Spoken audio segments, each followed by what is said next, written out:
Assalamualaikum warahmatullahi wabarakatuh. Selamat pagi anak-anakku. Semoga kalian dalam kondisi sehat dan siap untuk belajar IPA hari ini ya. Pada kesempatan hari kali ini, Bapak akan melanjutkan materi sebelumnya, yaitu yang membahas tentang lapisan atmosfer ya, yang atau lapisan gas. Nah, pada kesempatan hari ini kita akan membahas tentang lapisan litosfer. Apa sih lapisan litosfer itu? Ya, jadi lapisan litosfer ini dia berasal dari bahasa Yunani awalnya, yaitu berasal dari kata litos atau batuan dan sphaira atau lapisan. Ya, jadi bisa kita definisikan lapisan litosfer ini adalah lapisan batuan yang ada di bumi. Nah, secara garis besar lapisan litosfer ini dibagi menjadi tiga, yaitu lapisan kerak bumi, kemudian mantel bumi, dan inti bumi. Nah, lapisan kerak bumi ini merupakan lapisan terluar yang menjadi tempat berpijaknya semua makhluk hidup ya, dan air yang ada di permukaan bumi. Jarak dari antara kerak bumi dan inti bumi ini adalah 6.400 km. Sangat jauh ya, jadi sangat tebal. Nah, ketebalan kerak bumi ini mencapai 70 km ya. Jadi ini merupakan lapisan terluar dan tertipis pada litosfer. Kemudian ini merupakan tempat dari semua makhluk hidup yang tinggal di bumi ya. Kemudian lapisan kerak bumi ini terdiri dari dua ya. Jadi pertama kerak samudra dan kerak benua. Jadi kerak samudra itu yang ada di bawah laut atau yang di bawah samudra yang menjadi dasar laut, kemudian kerak benua yang menjadi daratan. Jadi yang coklat-coklat, yang hijau-hijau ini yang menjadi daratan ini merupakan kerak benua, dan yang biru-biru ini di dasar lautnya itu merupakan kerak samudra. Kemudian kita akan membahas yang kedua, yaitu mantel bumi. Yaitu di sini suhunya itu mencapai 3000 derajat Celcius ya, yang merah-merah ini. Panas banget ini. Nah, ini dia terdiri dari tiga lapisan. Yang pertama adalah litosfer, yaitu gabungan antara padatan kerak bumi dan bagian paling atas mantel bumi. Jadi bagian terluar dari mantel bumi ini merupakan litosfer ya. Jadi masih berupa padatan. Kemudian yang kedua ada astinosfer ya, yang berbentuk cairan kental. Di bawah dari litosfer ini dia sudah berbentuk cairan. Ya, karena padatan dari kerak bumi ini nantinya dia akan terjadi siklus di sini ya, meleburnya kerak bumi ya hingga mencair nanti dan kembali lagi menjadi padatan. Itu nanti akan Bapak jelaskan pada sesi selanjutnya. Kemudian di sini lapisan ketiga ada mesosfer, yaitu lapisan cair yang lebih berat dan lebih tebal dan lebih panas ya. Ini merupakan lapisan yang paling panas karena paling dekat dengan inti bumi. Karena inti bumi ini merupakan sumber energi dan sumber dari medan magnetik atau gaya tarik bumi ya. Paling panas nih. Nah, kita berlanjut ke selanjutnya, yaitu ada inti bumi. Itu suhunya mencapai 6000 derajat Celcius yang terdiri dari dua bagian, yaitu ada inti luar dan inti dalam. Bahasa Inggrisnya di sini inner core dan outer core ya. Sini outer core atau inti luar ini berwujud cair ya. Kemudian yang inti dalam atau inner core ini berwujud padat. Jadi yang ini pembungkusnya ini berbentuk cair ya, dan sumbernya atau yang menjadi sumber dari pusat energi ini, inner core ini dia berwujud padat ya, yang merupakan sumber energi untuk bumi berotasi ya. Jadi bumi bisa berotasi itu karena ada inner core ya, energi dari inner core dan energi magnetik itu adanya di inner core atau inti dalam. Nah, di sini ada pertanyaan atau sesi kepo, mengapa bumi memiliki banyak benua dan pulau-pulau yang terpisah? Sini jawabannya ya. Jadi semua itu ada karena ada teori tektonik lempeng ya. Yang awalnya itu muncul karena ada teori pergerakan benua, kemudian diperkuat lagi dengan adanya teori pergerakan dasar laut.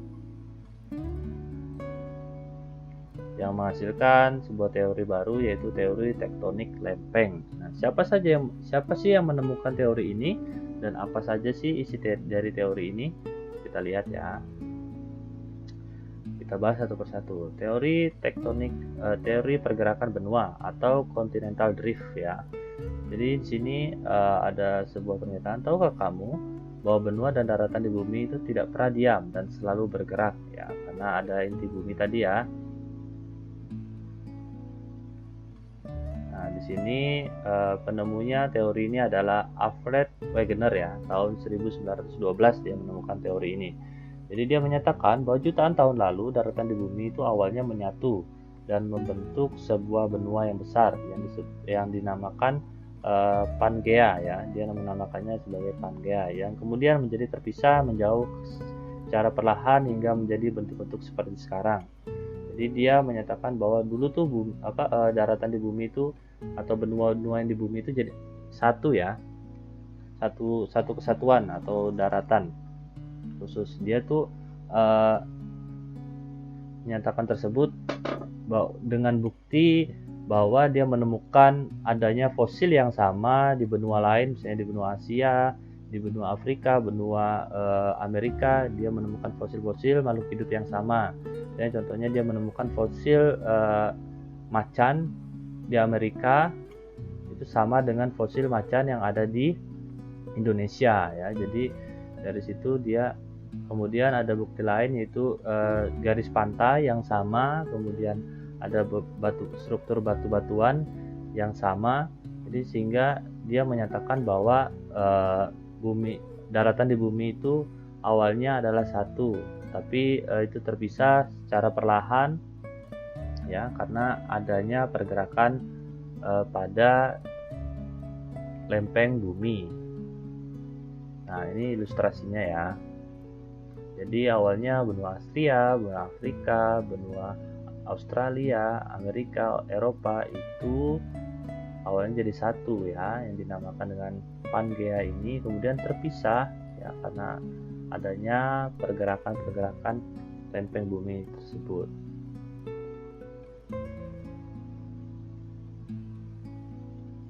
Ini ilustrasinya. Oke, kita akan lanjutkan. Nah, di sini ada tokoh Screed ya, Screed. Kalau kalian pernah nonton Ice Age, ini salah satu tokoh di film tersebut ya. Di sini ada sebuah ilustrasi atau film pendek yang menyatakan bahwa teori yang mengilustrasikan teori pergerakan benua atau continental drift ini. Nah, boleh kita nonton saja ya langsung ya filmnya.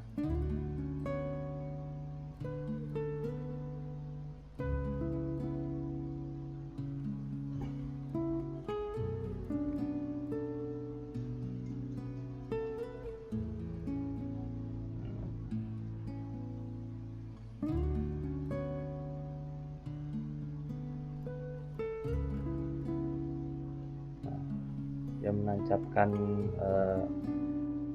kacangnya tersebut ke dalam bumi.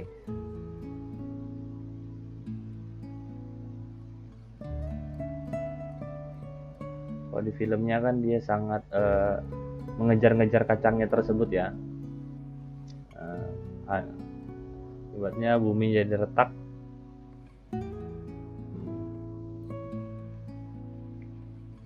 Dan dia jatuh ke inti bumi. Mulai masuk mantel, masuk ke inti, masuk ke inner core atau ke inti ya. Berbentuk padatan di sini. Ini kondisi daratan di bumi masih menyatu. Kemudian karena ada pergerakan dari inti bumi yang dihasilkan oleh inti bumi, itu daratan di bumi itu terpisah ya secara perlahan. Nah, ini retakan-retakannya mulai terpisah. Nah, ini makhluk hidup yang ada di daerah awalnya di daerah yang sama akhirnya terpisah ya. Dan kalau kalian nanti belajar teori evolusi, itu mereka akan berevolusi adaptasi dengan lingkungannya ya, sesuai dengan lingkungannya masing-masing, menyesuaikan diri agar bisa bertahan hidup.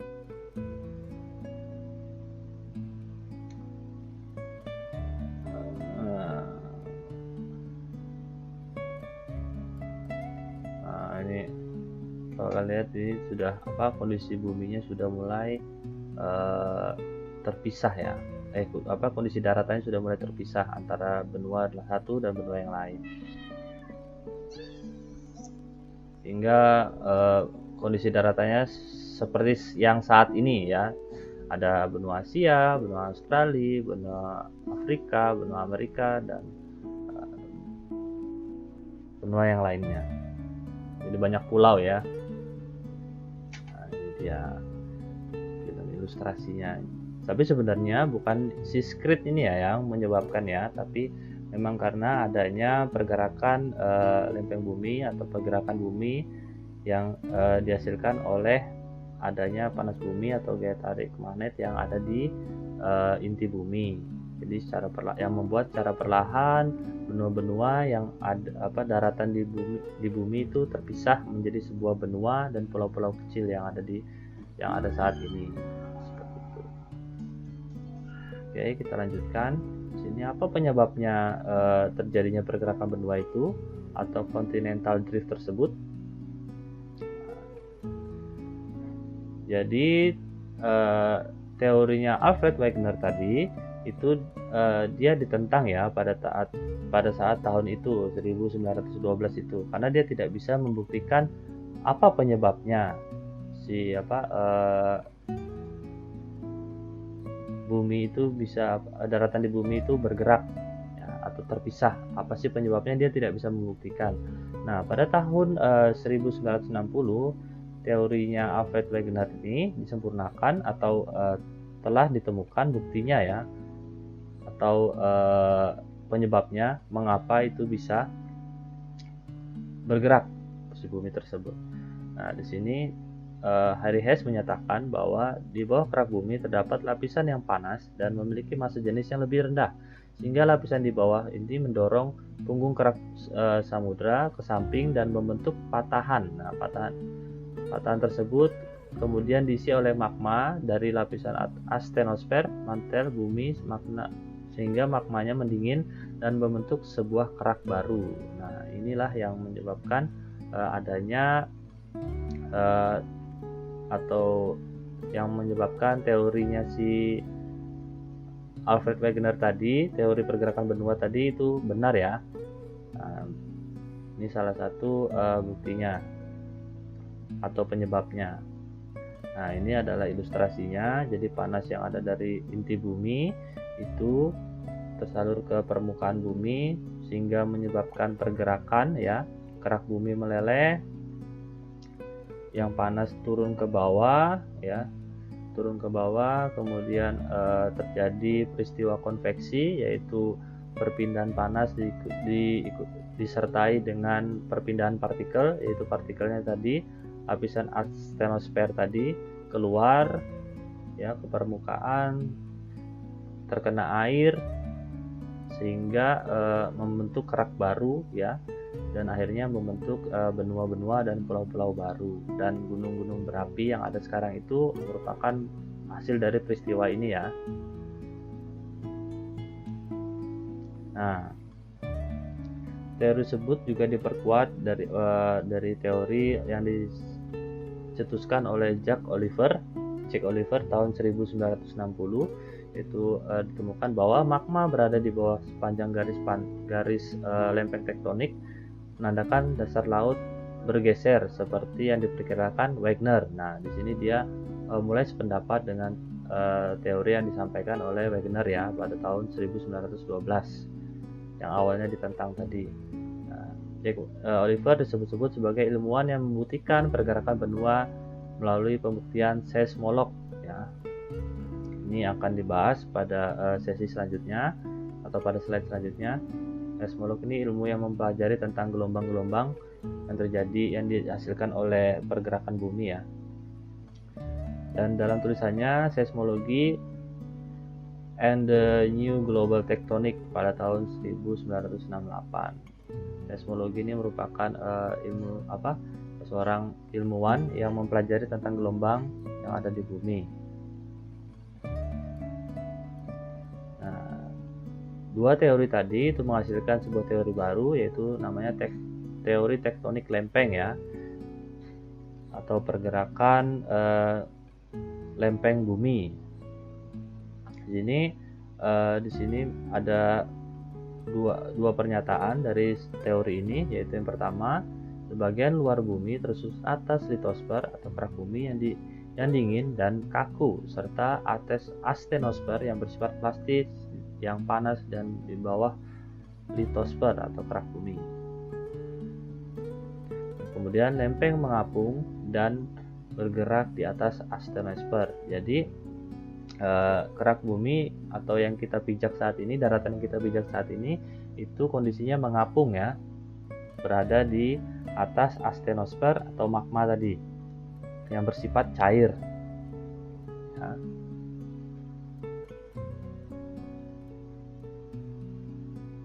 Ini teori lempeng bumi, tektonik lempeng itu menyatakan bahwa bumi daratan yang kita pijak saat ini itu mengapung. Kita mengapung di antara astenosfer ini yang bersifat cair dan plastis, yang bisa berubah-ubah posisinya. Kan cair kan bisa berubah-ubah ya bentuknya. Kemudian ada dua jenis pergerakan lempeng berdasarkan arah geraknya ya, yaitu ada divergent, yaitu yang pergerakannya berlawanan, yang ke kiri dan ke kanan. Ini merupakan ilustrasinya ya. Jadi pergerakan ini menyebabkan retakan yang menyebabkan adanya pergerakan lempeng, dan biasanya apabila terjadi pergerakan ini akan menimbulkan gempa ya, gempa bumi. Dan yang kedua, sebelum kita lanjut yang kedua, kita ada sesuatu di sini ya. Tahukah kamu bahwa patahan hasil pergerakan lempeng divergen terpanjang di bumi terletak di San Andreas. Nah, San Andreas ini nama yang tidak asing ya, sepertinya kalau untuk pencinta game ya, itu merupakan game PlayStation ya, GTA San Andreas. Nah, itu. Nah, di San Andreas itu terdapat patahan hasil pergerakan lempeng divergen terpanjang di bumi, yaitu sepanjang 1.300 km ya, itu letaknya di Amerika Serikat ya, California, Amerika Serikat. Itu panjang sekali. Nah, ini adalah hasil patahannya tersebut. Nah, ini lubang ya.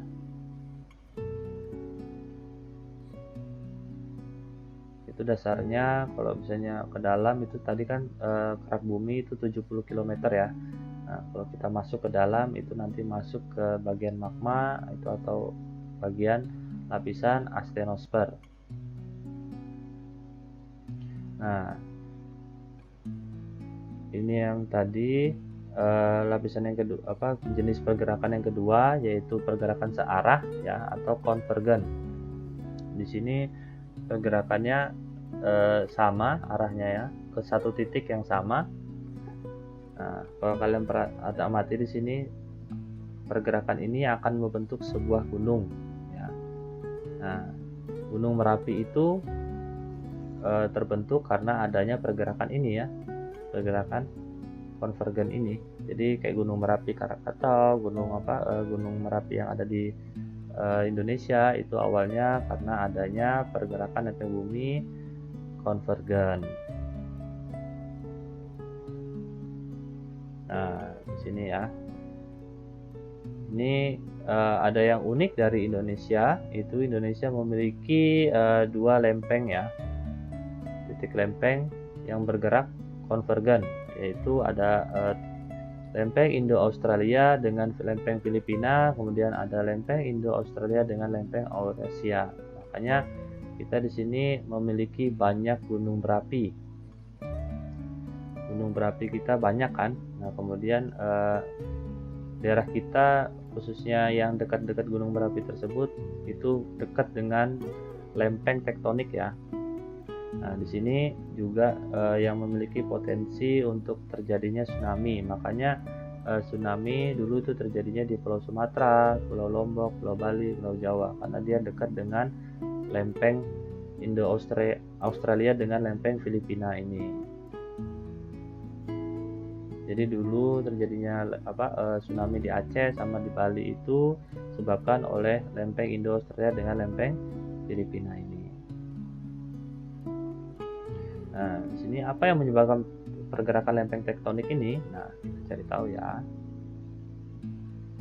Nah, coba kalian perhatikan di sini. Ini inti dalam dan ini inti luar. Yang panasnya itu inti luar ini kan berbentuk cair ya. Inti dalam ini kan berbentuk padatan. Nah, inti luar ini yang berbentuk cair ini panasnya 6000 derajat Celcius. Ya, di sini sedangkan sini astronosfer atau mantel ini itu panasnya 3000 derajat Celcius. Nah, panas dari inti luar ini akan mendorong ya partikel atau materi dari astronosfer ini ke atas ya, ke atas. Atau perpindahan panas ini disebut dengan konveksi ya. Jadi panas dari inti bumi ini akan terdorong ke atas atau berpindah ke atas sehingga membawa partikel-partikelnya ke atas ya. Nah, ini dia menyebabkan patahan pada di sini. Nah, kalau ini jenisnya yang divergen ya, karena arahnya berbeda. Nah, pergerakan arahnya berbeda, menyebabkan patahan pada titik ini dan kemudian akhirnya menimbulkan lipatan di sini. Nah, ini yang berpotensi untuk menimbulkan tsunami di sini. Ya, nanti kita akan bahas pada sesi gempa bumi nanti. Nah, selanjutnya di sini pemanasan padatan kerak bumi yang masuk akan terlipat di sini. Ini akan masuk ke dalam, ya, kembali ke inti bumi lagi, kembali bertemu ke inti bumi, kemudian akan terpanaskan kembali oleh inti bumi dan akan terdorong lagi keluar, ya. Nah, ini merupakan proses ini terjadi karena adanya konveksi ya atau perpindahan panas karena disertai dengan perpindahan materi. Hal ini sama seperti fenomena konveksi pada saat memanaskan air. Nah, coba kita lihat ini. Ya. Pada saat memanaskan air yang sumber panasnya kan di bawah tuh ya, kompor.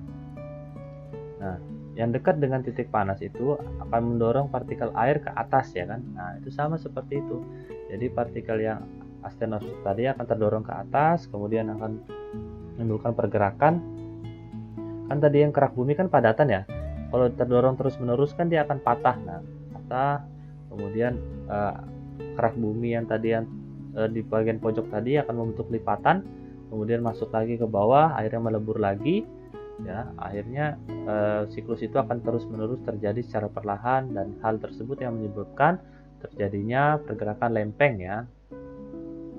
Dan hal itu yang menyebabkan continental drift atau pergerakan benua. Jadi yang memisahkan benua-benua kita itu tadi ya, panas bumi atau teori konveksi tadi yang terjadi pada inti bumi. Hal ini membuat para peneliti terdahulu membuat hipotesa bahwa konveksi inti bumi menyebabkan pergerakan lempeng. Ya. Kemudian, tahukah kamu dampak yang ditimbulkan dari pergerakan lempeng tersebut adalah berupa energi yang dilepaskan berupa gelombang seismik ya atau gempa. Nah, ini dia. Ini titik gempa ya. Jadi karena kerak bumi yang berupa padatan tadi tidak mampu menahan dorongan dari astronosfer tadi ya, partikel yang terdorong oleh inti bumi tadi, perpindahan panas tadi, akhirnya menimbulkan patahan dan akhirnya terjadi gelombang seismik atau gempa ini ya. Nah, mungkin itu saja materi terkait litosfer hari ini ya. Apabila Bapak ada salah kata, Bapak mohon maaf ya. Mungkin apabila ada salah penyampaian juga Bapak mohon maaf ya. Mungkin kita bisa kita bisa diskusi untuk sesi selanjutnya. Dan untuk sesi selanjutnya kita akan membahas terkait hidrosfer ya, hidrosfer, gempa bumi dan Gunung Merapi. Nah, di sini ada sesi kepo. Kalian boleh cari jawabannya ya. Itu mengapa bumi disebut planet biru, dan apakah jumlah air di bumi selalu tetap, dan apakah penyebab banjir. Nah, kalian coba cari tahu dan kita bahas di pertemuan selanjutnya. Oke, sampai bertemu di pertemuan selanjutnya. Bapak akhiri, assalamualaikum warahmatullahi wabarakatuh.